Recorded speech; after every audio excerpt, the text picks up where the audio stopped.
Boa noite. Olá, pessoal. Nós vamos começar aqui mais uma entrevista, agora com a presença do psicólogo Paulo Roberto, a respeito de transtornos. O que vai ser abrangido hoje em questão é o transtorno considerado a questão da dependência tecnológica. Paulo, pode passar a palavra e de já agradecendo por ter aceitado o convite. Estamos aqui para ajudar, né, se for possível, dentro dessa transmissão do saber compartilhado, né? Então, nós ficamos de conversar sobre o transtorno, sobre os transtornos tecnológicos. A gente precisa entender primeiro uma situação.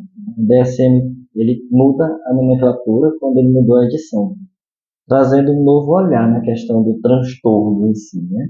Não mais como caracterizado de doença, mas como situações, sintomas, conjunto de sintomas a serem combatidos, prevenidos, tratados, né? Então, o transtorno tecnológico ele passa a ser estudado nesse viés, para se chegar a um diagnóstico, né? O que acontece nesse sentido? Em 2008 foi um período que começou-se a estudar a ideia dos transtornos tecnológicos, começou-se a investigar a chamada neurose midiática ou neurose mídica, que era aquela sensação que as pessoas tinham de não conseguir ter vida, não conseguir largar a tecnologia, a rede social. Então era comum ter momentos de crise, de surto, frente à saída do celular de perto de si, né? Eu acho que era comum a gente ver nos compartilhamentos de grupo o a pessoa surtando dentro do avião porque pedia para desligar o celular, ou porque ia para a sala de aula e o professor pedia para desligar o celular, né? Então começou a se investigar o que ocasionava aquela dependência.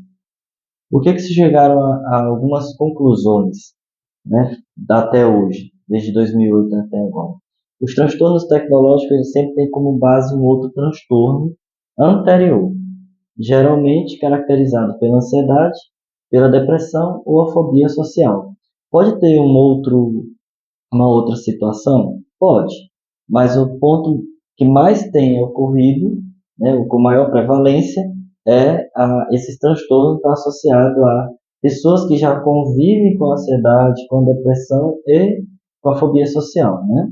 Alguns casos relativos também ligados aos estresse pós-traumático, ou seja, o transtorno passa a ser quase que eu não consigo me relacionar socialmente com outras pessoas da minha classe social, naquela sala de aula, trabalho, família, e eu preciso me expressar, então eu passo a utilizar da minha rede social, de estar olhando o Instagram, estar olhando Facebook, estar olhando Twitter, TikTok, e tudo, né? E o que acontece quando eu olho os vídeos, os pequenos vídeos de Instagram, TikTok, Twitter, Facebook, YouTube, né? Shorts, Reels, etc. Está provado pela Universidade de Harvard, que fez um experimento agora, já no início de 2023, que esses vídeos eles geram um alto nível de dependência no indivíduo, porque ele provoca, de acordo com a pesquisa, né, uma produção de dopamina no cérebro. E aí, em pequenas quantidades, né? Até a pesquisa diz assim, como o cérebro é preguiçoso e adora a dopamina, então o cérebro vai querer usar mais. Então ele vai perdendo o sentido de percepção que está ao seu redor.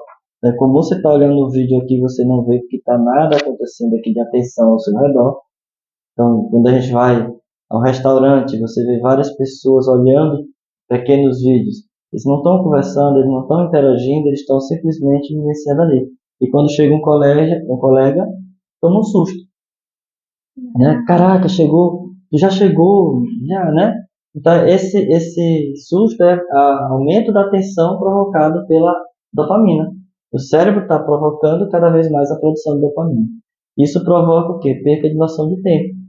Então aí eu passo meia hora, uma hora, né? Pessoas já teve casos, pessoas passarem 5 horas olhando vídeos aleatórios que não servem para nada para você, você não vai aprender, você não vai crescer, você não vai produzir, na sua vida ativa, né? Não serve para nada, e ele vai, e o cérebro está lá dizendo, valeu, obrigado, quero mais, quero mais, quero mais, né? E aí enquanto ele está naquele momento ali, aquela preocupação, a depressão, da ansiedade e da fobia dele, some. Então, o nosso cognitivo entende que há uma sensação de prazer, né? E nós temos o princípio do prazer, nós buscamos o prazer. Então aí vai acometendo essa situação. Eu quero mais prazer, quero mais prazer. E o cérebro vai, o ser humano vai entrando cada vez mais nessa situação, né? Uma das coisas que a gente pode até associar no dia a dia, que eu vi umas comparações, rede social, por exemplo, o Instagram. Aquele momento ali que você posta uma foto, o ideal seria postar para você, porque você quer alimentar o seu feed, ok. Mas na maioria das vezes a gente posta já esperando a aprovação. Então, se não tiver o número de curtidas que eu gosto e que automaticamente já vem como uma resposta na própria dopamina, ou comentários que eu espero e não vem, eu vou lá, excluo e vejo algum outro conteúdo que rende e posto de novo. É uma das coisas. E eu acho interessante, Paulo, a questão do relacionado à dependência de fato, é que os sintomas, eles são heterogêneos, então eles apresentam de formas diferentes, né? Sim. Vai de cada pessoa. Às vezes pode até estar associado também à questão dos demais transtornos, como você citou, Sim. né? Tem alguns sintomas que são comuns, né? Geralmente a taquicardia, né? A alteração na pressão arterial, a sensação de cefaleia, a insônia ou queixa de dificuldade de dormir, né? A sensação de cansaço pós-sono, que não vivenciou o sono restaurador, já acordou cansado, né? Esses sintomas eles são comuns geralmente em todos os níveis, né? Mas se você pegar as classificações, você vai ver que tem muito a ver com as três patologias que eu te disse anteriormente, né? Então eles têm a irritabilidade, é um outro sintoma comum. O que vai tornando mais heterogêneo, se você observar, é os sintomas ligados ao mecanismo de fuga. Então, ele passa mais tempo, mas ele se irrita quando alguém fala com ele, quando alguém toma. Ele passa a ficar nervoso pelo fato de acabou a internet, acabou os dados móveis, ou ele está num local que não tem internet, é um terror, faltou energia, deu um blackout, né? A gente lembra quando teve um blackout, né? O WhatsApp, todo mundo ficou, meu Deus, e agora? Como é que desesperado, o que é que eu faço e tal. E os mais velhos, como eu, dizem assim, bobinhos, nós não tínhamos isso.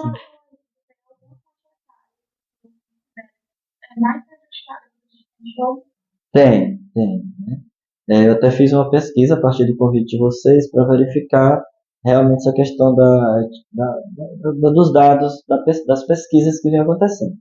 Então, nós temos aí a faixa da adolescência, criança e adolescente são as faixas que mais acometem essa sensação dos problemas tecnológicos, né, dos transtornos. O adulto, ele vai muito voltado como um transtorno suplementar à depressão, à ansiedade ou outro, um transtorno paralelo, né? Como eu falei, um mecanismo de fuga. E é diferente, quando eu vi a pesquisa eu me espantei. Por que que quando com o adulto ele é um transtorno à parte, né? E com a criança ele foi colocado como algo que é iniciado já, né? E aí o pesquisador do que eu li coloca assim, que a criança, a diferença dos dois, a criança ela não entra num processo depressivo como o adulto, né? Ela se identifica sempre com mais características de felicidade. Então ela aprende a usar a tecnologia, as nossas crianças estão aprendendo a usar a tecnologia como algo inseparável, algo sem controle e algo que é permanente e mais interessante, que é fácil. É até um alerta também aos pais, né? Essa questão do uso da tecnologia. O ideal seria tentar controlar pelo menos até os 5 anos de idade, né? Algumas pesquisas apontam. Mas aí na rotina, as mães acabam antecipando bem antes essa questão do uso. Existe uma situação aí que a gente vai envolver a pedagogia quase, né? A gente já vê. Né? Porque assim, nós não podemos, nós estamos querendo dar desculpa onde não existe. É verdade. Tá? Por quê? É a rotina. Tá, a rotina de trabalho, a rotina de cansaço, mas o celular não é inserido na rotina da criança. Ele foi inserido na pandemia, enquanto se precisava ter uma comunicação melhor com o sistema de ensino. Mas ele não é algo que era para permanecer, não. Era só ali naquele contexto, naquele né? curto tempo até Aquele então. tempo que a gente não sabia durante o período da pandemia quando ia acabar. Então, vamos colocar isso aqui, né? Os educadores colocaram o celular como meio de comunicação. Permanece isso como uma cultura, como um costume. Ah, eu dou, e às vezes por insegurança do pai, do próprio sistema escolar, ou do próprio local da família onde deixa, né, cheio de fantasias, insegurança até mesmo de ser pai. Vai lá e diz, eu dou o celular para minha filha porque é o meu meio de comunicação com ela. E eu fico ligando para ela saber onde ela está, né? O que não é necessário. Se eu confio em uma escola, eu posso deixar minha criança lá e é dever da escola manter a criança saudável, tranquila lá. Lógico, não quer dizer que a criança não vai cair, que ela não possa sofrer um acidente. Mas eu também não posso viver o tempo todo monitorando, gerando ansiedade em mim, com medo de minha filha cair, do meu filho cair, por conta, e para resolver essa minha ansiedade, eu dou um celular para ela.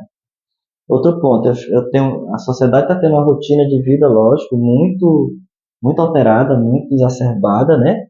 E muitos compromissos. As mães com 3 tempos, 4 tempos de atividade, os pais também, aí vai naquela expressão, chego em casa, tenho uma filha e eu quero descansar. Então eu faço o quê? Pega, filho, Assiste, não assiste, joga. né? Ou joga. E aí começa a surgir o costume da normalidade, né? É normal deixar jogar, deixar assistir vídeos que tenham um teor que não é para elas. É normal jogar jogos que não sejam apropriados para a idade, pela quantidade de violência e tudo. Não, mas ele gosta, é só um jogo e tal. E é comum a gente, às vezes, atender criança que está lá com um nível de agressividade lá em cima, porque está achando que é natural. Vê lá no jogo que pode dar um tapa no colega e tá tudo beleza. É verdade. Né? E acabou sendo algo assim tão normalizado que muitas vezes os pais não percebem que o uso de tecnologias elas acabam prejudicando o desenvolvimento das Sim. crianças. E, inclusive, tem hoje escolas que estão favorecendo já o contrário, ofertando atividades não tecnológicas, Não tecnológicas. né, para que a criança possa conhecer. Eu tenho uma colega psicóloga em Teresina que ela criou um espaço na casa dela que transformou como clínica, num quintal, que a criança deixa o celular na porta e vai entrar para quê? Para se jogar no chão, rolar na areia, subir em árvore. Ser de fato Né? criança, né? Um dia eu levei meus filhos para o interior e meu filho chegou assim, parecendo que tinha visto assim, a coisa mais, feito uma grande arte, né? Para mim era coisa simples, para ele foi muito grande. Ele disse, pai, eu subi no pé de mão.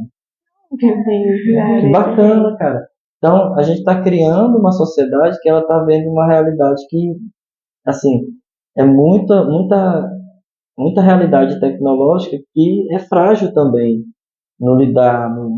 O nosso cérebro ele gosta da dopamina, mas ele gosta de ser exercitado, ele não gosta de descanso. A mesma dopamina, lá da pesquisa que nós falamos anteriormente, que é produzida quando eu assisto um vídeo do TikTok, é a mesma dopamina que é produzida quando eu assisto um livro, quando eu leio um livro. Só a diferença, que é a quantidade, de acordo com a pesquisa, em vez de 3 minutos, meia hora, né? Mas dá mais trabalho ler um livro, Mas exercício, né? Mas exercita mais, é verdade. né? Então, você vai ter um cognitivo com mais exercício. E o teu cérebro vai produzir a mesma dopamina. Então, se tem um efeito viciante no TikTok, também pode ter um efeito viciante no livro. Se você ler lá o livro, Acho que foi, Paulo. Inclusive, uma das coisas que a gente perdeu, já não tínhamos hábito, mas perdemos no meio da própria pandemia, de fato. Tanto que as pesquisas mostram que antigamente o tempo de uso, em média, era de 3 horas por pessoa. Na pandemia, ela chegou a 8. E no final, ainda continua com esse uso em excesso.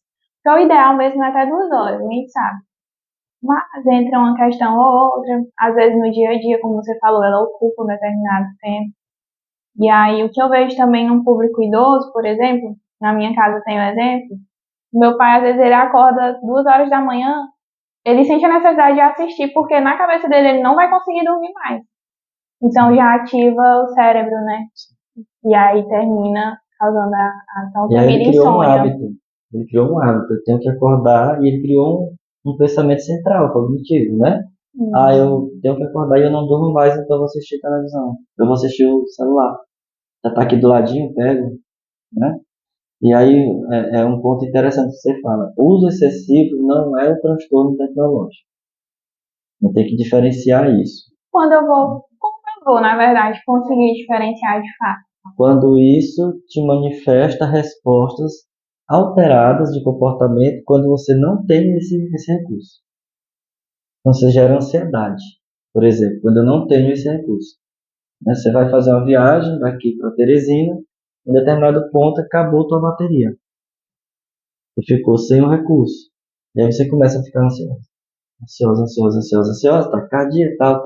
Você pode dar até uma crise de ansiedade lá dentro do carro, né? E aí vai dizer, olha, eu dei uma crise de ansiedade dentro do carro. Vai associar primeiro a quê? Porque eu estava dirigindo, né? Mas se a gente olhar, não foi a direção. Ou não foi por estar do lado, né? Que ninguém dirigiu olhando o celular, mas não foi por estar do lado. Mas foi porque a gente, o fato de parar com o uso tecnológico fez tu gerar ansiedade. Aí esse ponto faz com que a gente tenha a suspeita do transtorno. Isso acontece com frequência? Sim. Então, já envolve. Uso excessivo. Você colocou 2 horas, né? Eu olhei o meu antes de vir para cá. Eu estava com 3 horas e 15 minutos de uso, né? No dia de hoje. Então, eu já estou entrando no uso excessivo. Já usei demais. O que é que acontece com o uso excessivo? Novamente, você não exercita o cérebro, você não produz conexões neurais, né, para manter o teu cérebro ativo e você desqualifica o teu dia. Você perde qualidade de vida. Você deixa de estar presente. Você vai estar ali, vou estar no momento da minha vida que eu tenho que estar olhando o celular constantemente. Então eu deixo de me relacionar, eu deixo de estar com amigos, eu deixo de ler um livro, eu deixo de fazer a caminhada. Já perceberam que quem faz caminhada geralmente está, né? Sente a Ou necessidade seja, de a mostrar. pessoa sente a necessidade de gravar. A pessoa não se basta, não se satisfaz em fazer algo que é para ela. Ela está caminhando para ela ou para postar na rede social que está caminhando, né? Eu vi uma postagem de um amigo meu, né? De um amigo meu, ele dizia assim: quem vai para a igreja e posta que está lá, a sua salvação não vem mais não. Porque Deus pede que a gente não fale nada para ninguém que estando lá, né? Mas na realidade não precisa, e é viciante. Tudo que você vai fazendo é viciante. Aí eu te faço a pergunta: qual das postagens que tem likes que foi algum problema teu?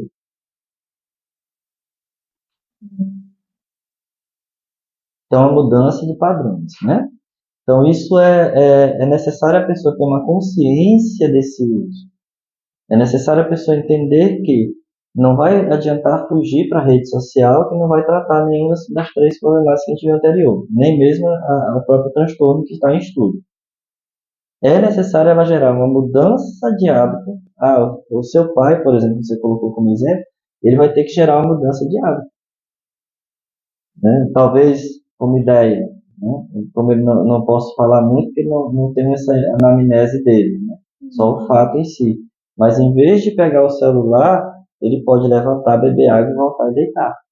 Vai gerar ansiedade? Vai, porque ele está com costume de assistir, né? Mas se ele deita, bota uma música tranquila e espera o sono chegar, pode ser que ele dorma.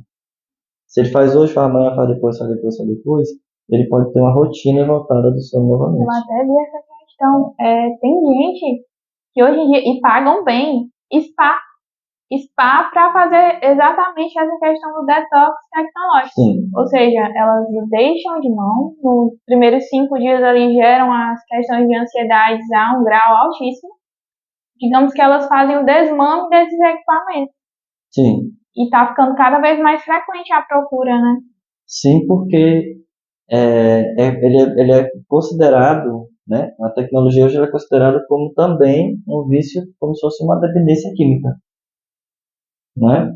Então, a pessoa acredita que não pode mais tirar a tecnologia de perto de si. Caso, quais são as abordagens que a gente vai utilizar para tratar com essa dependência? Tu fala em abordagem psicológica ou em termos de saúde geral? De saúde geral. Geral? Vamos separar assim.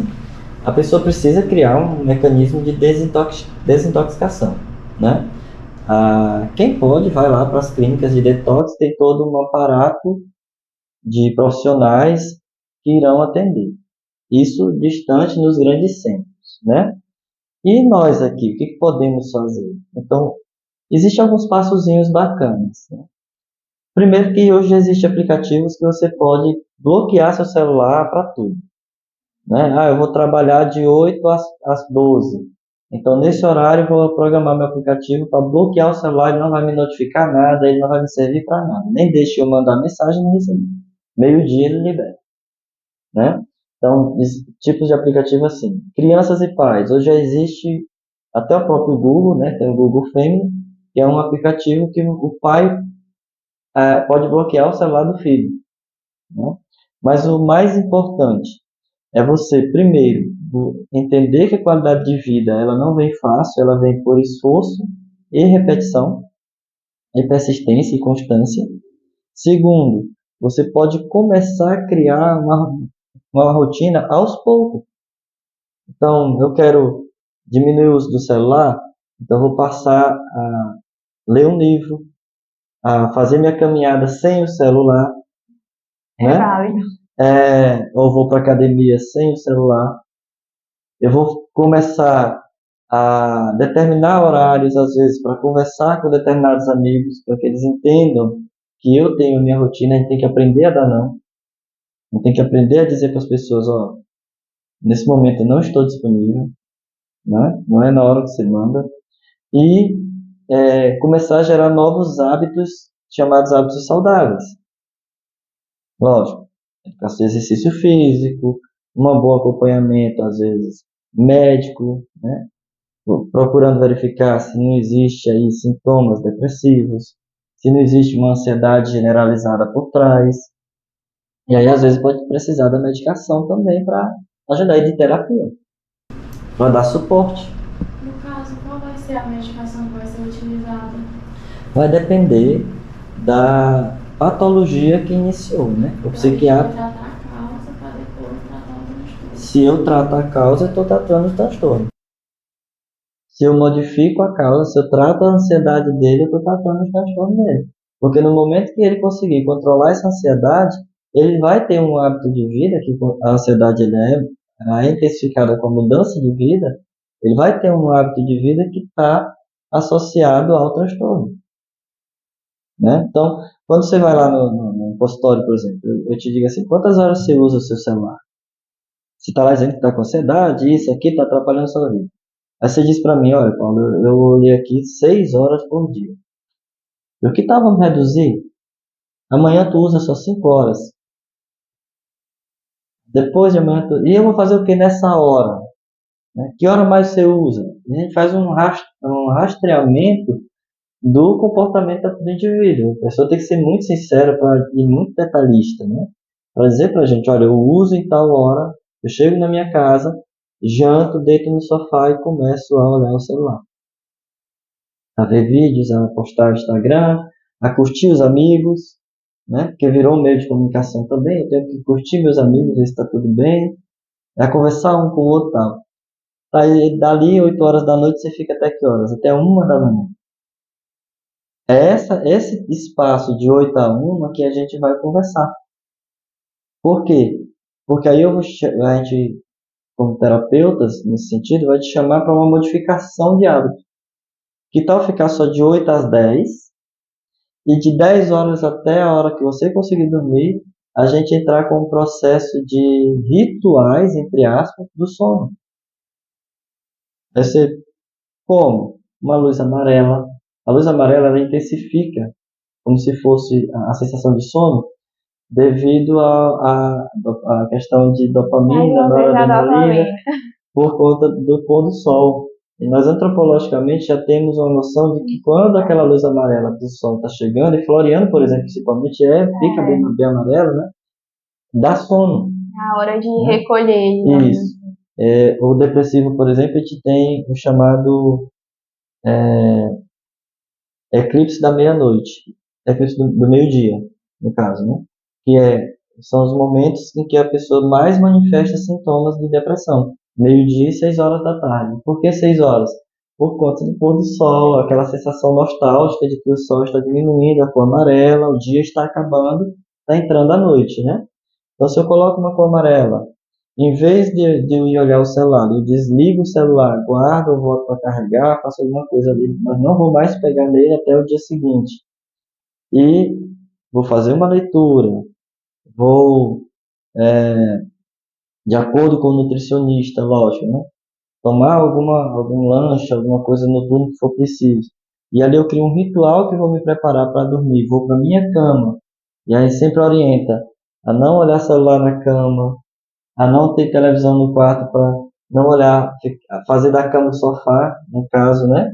A cama é o local de dormir. Então você vai para sua cama. E aí você vai ter todo um ritual. Não é na primeira vez que você vai dizer assim, caraca, deu certo. E por que as clínicas detox elas pedem 5 dias de desintoxicação ou mais? Porque ali é um hábito. Né? Então você vai fazer hoje, amanhã, depois, daqui de uns 15, 20, 30 dias, você tá, cara, deu 8 horas da noite, tá me dando sono. Por que é? Porque você criou o hábito disso, né? E aí você vai começar a perceber que o teu sono vai sendo restaurador, ou seja, a sensação que tu acordava cansada vai sumindo. Revigora. Isso. Você vai entrando em zona alfa. O teu cérebro realmente vai relaxando, né? O cérebro nosso moderno ele não relaxa. Ele é todo tempo ligado, ativo.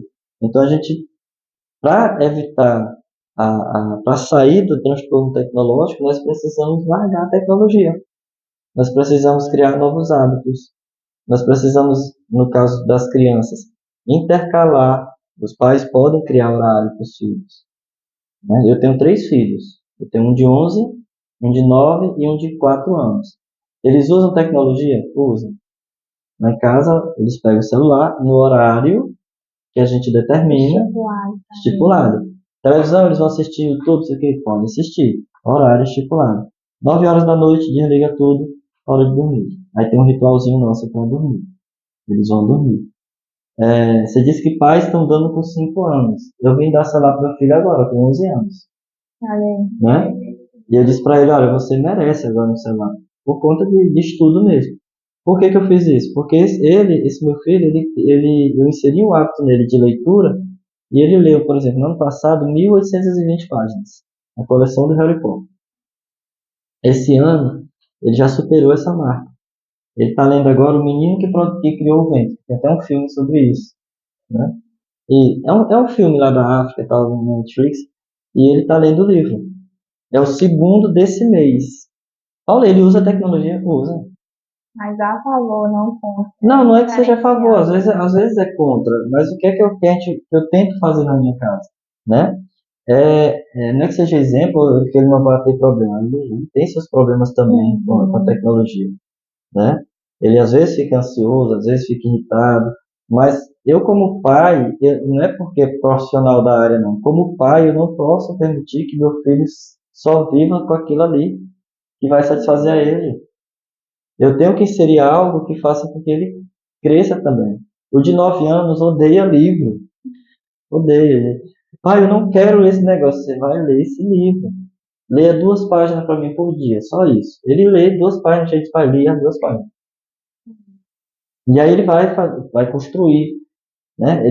As crianças estão perdendo a criatividade, se você perceber, por conta da tecnologia. Então, quem tem que inserir esse meio para que a criança tenha a criatividade é o pai, né? É a família. E aí entra o ponto forte. Nós estamos ligados a um transtorno que ele é recente, Ele traz uma carga de outros transtornos juntos, que ainda estão se utilizando da medicação dos outros transtornos e não é o deles, né? Com pouca terapia realmente específica para isso, né? E que é altamente, entre aspas, pandêmico. Se você olhar, tem muita gente, né, com ansiedade por conta do celular, do tablet, do computador, da televisão que pega lá o YouTube, né, o TikTok e tal. Estou fazendo muita propaganda das redes sociais, né, que gera um contravalor. Eu tenho que postar uma foto que alguém curta, Exato. né?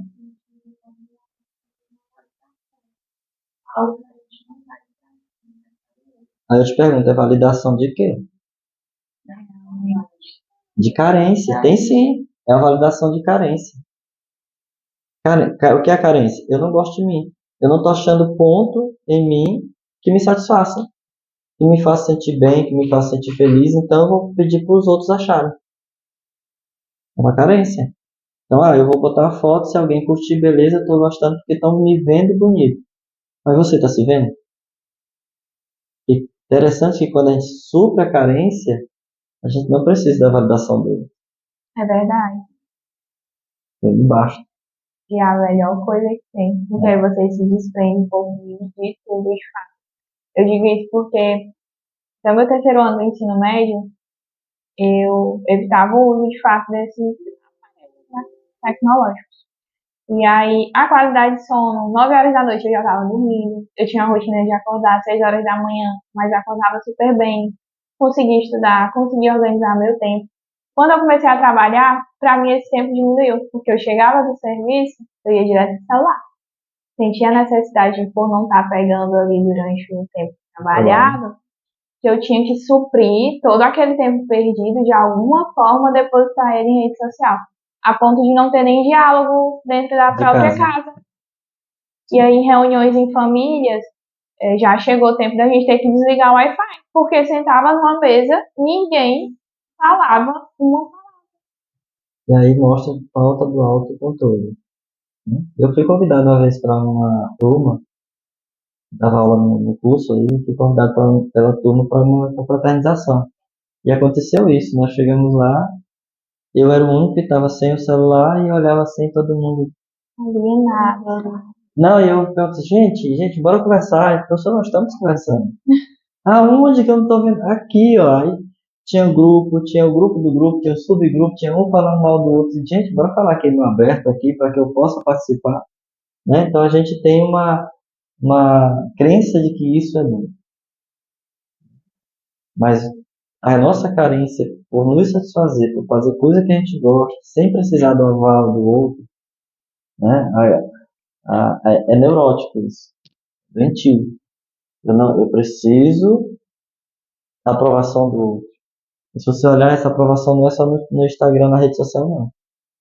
Dali a pouco, na tua amizade, tu vai dizer assim, mulher, tu gostou? Tu gostou do que eu fiz? Né? Termina o seminário da faculdade, você já fica, professor, e aí, como é que foi? O professor está assimilando, o professor ainda está lá vendo como você já está, professor, e aí, minha nota, como é que foi? E tal. Não deu tempo nem o cara pensar direito se foi bom ou se foi ruim, né?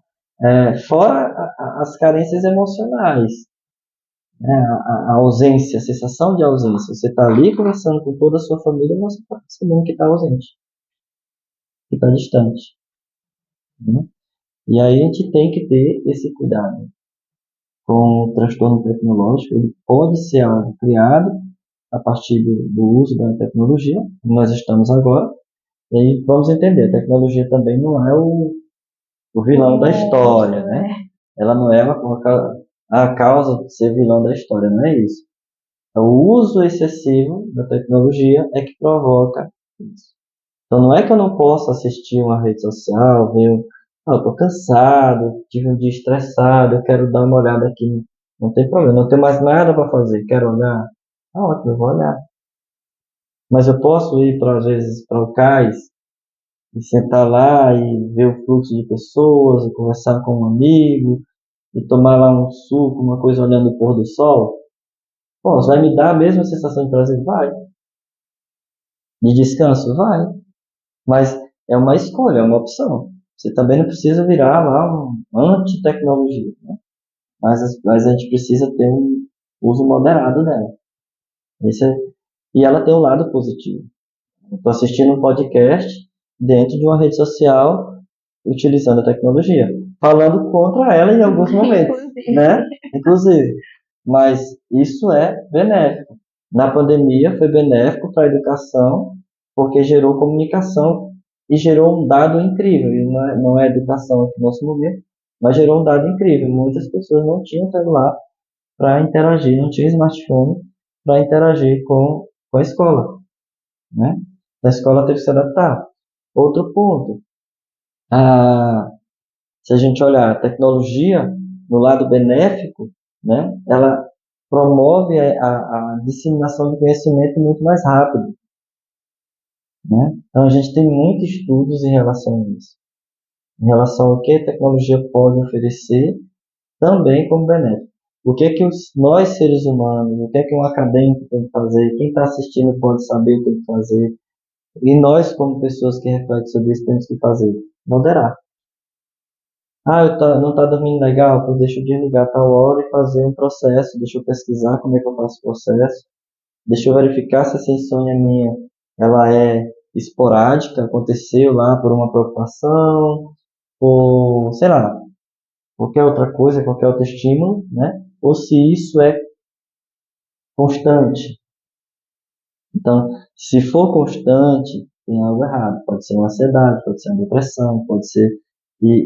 Mas eu fugo, minha fuga é o quê? Pego meu celular, assistir TikTok. Meu cérebro não vai querer realmente dormir. Ele vai querer estar ativo. Eu acordo cansado? Sim. Então é hora de você buscar um médico. Às vezes tomar medicação, buscar terapia para regular a sua rotina, para regular o seu estado de gostar de si, eliminar as carências, né? E aí levar a pessoa para o que a gente chama de qualidade de vida, bem-estar, né? Sentir bem consigo mesmo. Esse é um ponto que é principal. Entra até a questão, também a gente ficou em dúvida, né? Quanto a psicofármacos. Teriam algum para tratar desse transtorno? Eu não encontrei na minha pesquisa algo que falasse assim, este psicofármaco é direcionado para isso, porque as pesquisas são recentes. Mas eles geralmente há uma incidência de uso de ansiolíticos e de antidepressivos. Exatamente, né? entra a questão que você falou, combater um transtorno e É porque refletir no as pessoas às vezes pensam assim, eu vou tomar um ansiolítico, é porque eu estou com ansiedade? Nem sempre, né? Essa avaliação que o psiquiatra vai fazer, ele vai verificar o contexto da tua patologia. Então, eu estou lá com um estresse pós-traumático, esse estresse pós-traumático é um transtorno ansioso, né? Que está me provocando uma cadeia de situações, inclusive usando a tecnologia, e que eu preciso relaxar. Para me relaxar, eu preciso tratar esse meu taquipsiquismo, acelerado cérebro, essa minha angústia, essa minha impulsividade. Quem vai me ajudar nisso? Ele vai avaliar e vai dizer, olha, o clonazepam te ajuda, a sertralina te ajuda, né? Então aí ele vai procurar lá, estou dando exemplos, né? Procurar lá um ansiolítico, talvez, e te prescrever. E vai verificar se aquilo realmente tem um efeito. A gente também tem que entender que saúde mental, ela não tem uma bola de cristal para dizer assim, olha, isso aqui, leva isso aqui e vai dar certo. Porque nós somos, cada um, pessoas diferentes. Então é comum a gente encontrar pacientes que chegam e dizem, olha, eu estou tomando remédio tal, mas eu não estou sentindo efeito melhor nenhum.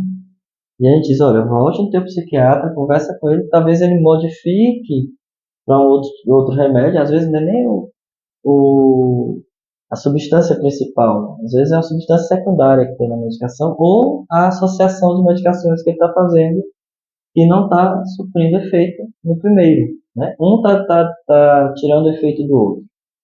Ou o paciente não está tomando como é sugerido. Né? Eu tomo um ansiolítico, ele me deu sono demais. Em vez de eu voltar ao psiquiatra, ligar para ele, falar com ele, ir lá na clínica dele e dizer, olha, eu estou a minha vida está parando porque eu estou com sono demais. Vamos buscar um mais leve, uma dosagem mais leve, algo diferente. Ou mudar o horário, né? E aí é o psiquiatra que vai prescrever isso. Ele vai dizendo, vamos fazer essa modificação. E aí você pode ir novamente testando, né? Hoje a gente usa um critério de que qualquer modificação, pelo menos isso é um senso comum, vamos dizer, entre os profissionais, possa gerar 15 dias, né, de adaptação. Então, se eu mudei a minha medicação, vamos esperar 15 dias para um efeito inicial, né? Ou seja, para que realmente você sinta que houve um efeito de vida a partir do uso da medicação. Deu 15 dias? Tá ótimo. Tá? Recentemente aconteceu comigo. O psicólogo, sim, né?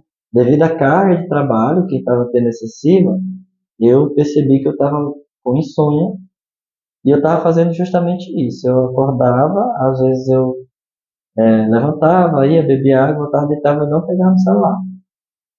Mas durante o dia o uso do meu celular passava de 6 horas de uso. Eu não podia parar num lugar, era só olhando. No trabalho mesmo, entre um paciente e outro, eu estava lá, deixa eu dar uma olhada no TikTok. Tá, chama outro paciente, às vezes perdi até o tempo, né? No fone. E eu percebi quando eu dei uma resposta impulsiva para meu filho. Aí eu, caraca, eu tô muito agressivo, tô impulsivo, tô com insônia, eu tenho alguma coisa, né? Não sou eu que vou avaliar, porque não adianta o profissional se autoavaliar, né? Você vai ter avaliação errônea. E eu busquei o médico. O médico disse, tu tá desenvolvendo uma ansiedade generalizada, vamos tratar isso. Prescreveu sertralina para mim. Eu passei 15 dias tomando sertralina para chegar para dizer, cara, realmente, só que a dosagem está elevada, eu estou começando a acordar com muito sono. Ele reduziu a dosagem, mais 15 dias, né? Depois passei 3 meses com a medicação e depois fazendo desmame. E aí outro ponto. Quando o paciente não é crônico, existe a possibilidade do desmame. Então existe a possibilidade de a gente inserir, do psiquiatra, no caso, inserir a medicação, o ansiolítico ou antidepressivo, e se o paciente seguir corretamente, associado a uma terapia, né, buscar o psicólogo para fazer a terapia direitinho, que vai ajudar na mudança de comportamento dele, na mudança de rotina, no aceitar a si mais, falar um pouquinho mais da sua identidade, né, a entender os seus sentimentos, a entender as suas emoções, né, a lidar com as situações. Se ele seguir isso, a tendência é ele melhorar o quadro e aí a gente iniciar o processo acompanhado de desmame, até ele se sentir autossuficiente. Mas tirou a ansiedade, eu estou com uma outra vida, e aí ele já tem capacidade de seguir essa vida sem precisar estar sendo analisado o tempo inteiro? Tem. Então você é autoterapêutico, vai viver sua vida. Ele vai viver a vida há quanto tempo? Até o dia que ele cai de novo. Ele entra no ciclo de novo. Então a gente também manter os hábitos. Porque muitas vezes a gente vai no médico, a gente só fica satisfeito que sai de lá com uma receita. Mas a gente não vê que os nossos hábitos são o que definem a nossa qualidade de vida. A receita, o médico, quando ele avalia, ele vai, lógico, te prescrever algo para tratar aquilo de imediato, né? Só que, se você associa isso à mudança de hábitos, a outros tipos de atendimentos, vamos dizer, na saúde, você tem um ganho substancial enorme, você intensifica, né? Então, nessa época que eu estava ansioso, eu estava tenso. Isso aqui muito tenso, duro mesmo. Então, eu relaxava quando eu olhava para o Instagram, quando eu olhava para o Facebook. Eu disse assim, daqui a pouco eu estou tirando foto minha, escovando o dente, dizendo bom dia, gente. Né? Era incrível. E a nossa... O que foi que eu fiz com o tratamento? Eu fiquei só lá na medicação? Não, fui lá para o meu psicólogo também, meu orientador, conversar com ele. Depois eu fui lá para um fisioterapeuta.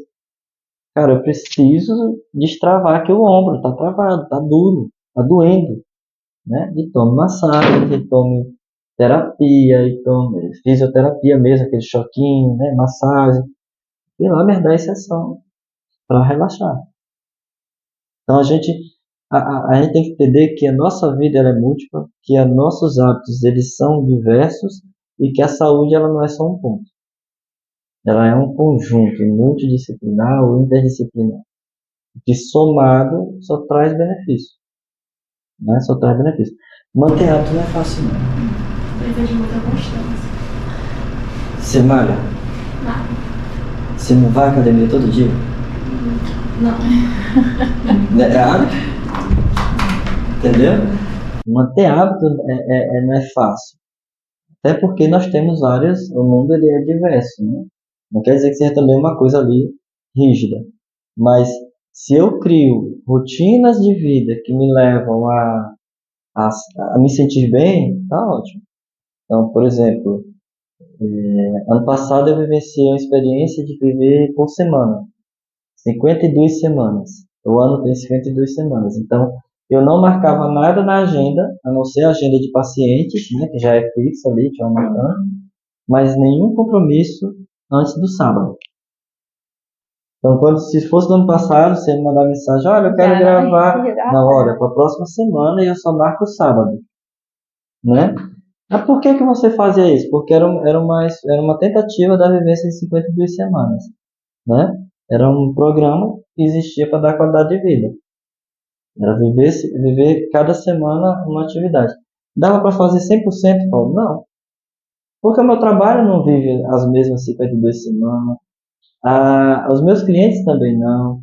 Então, às vezes eu tinha urgência, às vezes tinha que estar no trabalho e passar mais tempo, às vezes tinha um evento que dizia assim, amanhã tu tem que ir, e eu, cara, eu tenho que fazer caminhada. Mas não, mas é amanhã, entendeu? Então, a gente não pode ter uma vida fixa também, não, assim, rígida. Não é isso. Nem é o rígido demais, e nem é o deixa a vida me levar demais, entendeu? Você tem que ter compromisso consigo. Você pode chegar e dizer, olha, eu vou usar 3 horas por dia o celular. 2 horas é muito pouco. Hoje 2 horas é muito pouco. Eu hoje tenho 3 horas e pouco, mas eu não é no WhatsApp o tempo Mas todo. aí entra a questão que você falou, né? As obrigações também. O celular hoje é trabalho, né? Com certeza. O celular hoje é trabalho. Uma das ferramentas, inclusive, um exemplo, a gente contatou com você através do Instagram. Automaticamente a gente já ficou refém de uma resposta ali, né? Sim. Aí você fica antenado, termina levando muito tempo.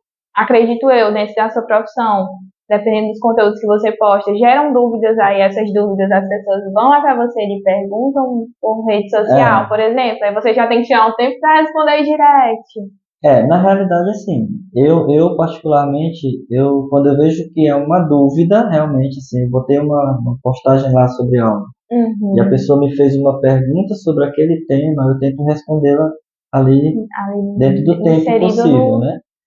Dentro do tempo possível. Mas quando eu vejo que a pessoa está aprofundando demais, mas eu sou assim, eu sou isso, não dá para fazer terapia por mensagem, querida. Não dá, né? E a gente não pode, por exemplo, no nosso consultório, estar usando o celular. Enquanto eu estou atendendo o paciente, eu não tenho como usar o celular, né? Então, a gente às vezes eu mesmo passo às vezes 4 horas, eu pego ali cada 10 minutos para dar uma olhada se tem a mensagem, geralmente mensagem de casa, mensagem de algum outro lugar. Mas não pegar mensagem eu quero falar com você sobre isso. Não, depois eu respondo. Os meus pacientes, todos eu digo assim, você pode me contactar, mas não fique ansioso por receber a resposta, porque eu não sei o que eu estarei falando quando você estiver ligando, né? E se não for muito urgente, não precisa entrar em contato à noite, porque é o meu momento. A gente tem que separar o que é do outro e o que é seu. Né?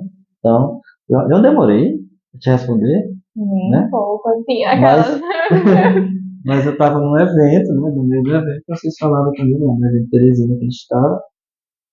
E eu disse, não, vou responder aqui. Ou seja, dá para amanhã? Não dava, porque realmente estava voltando de Teresina. E aí é impossível estar aqui no horário. Mas deu certo pra gente estar aqui hoje. Ainda bem, inclusive, peço que o pessoal também está ali acompanhando. A gente vai colocar no Instagram, na postagem.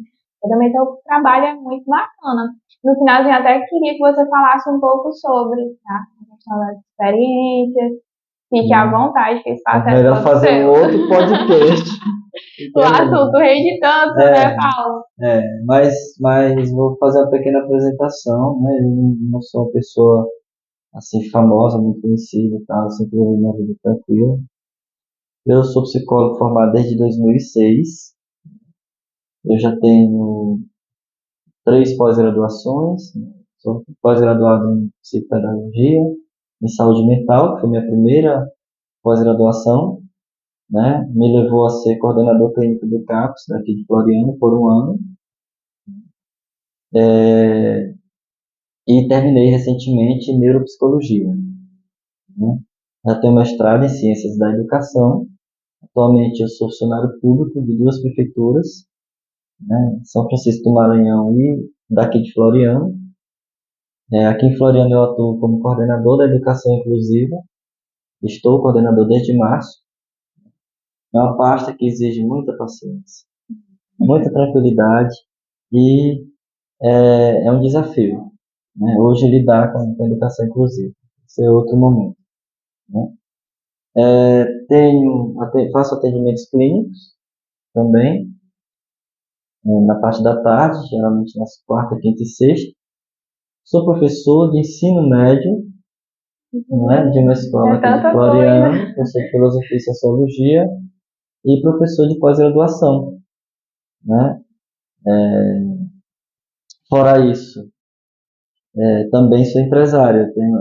Eu compartilho uma sociedade com a minha esposa, mas ela é quem mais trabalha do que eu, né?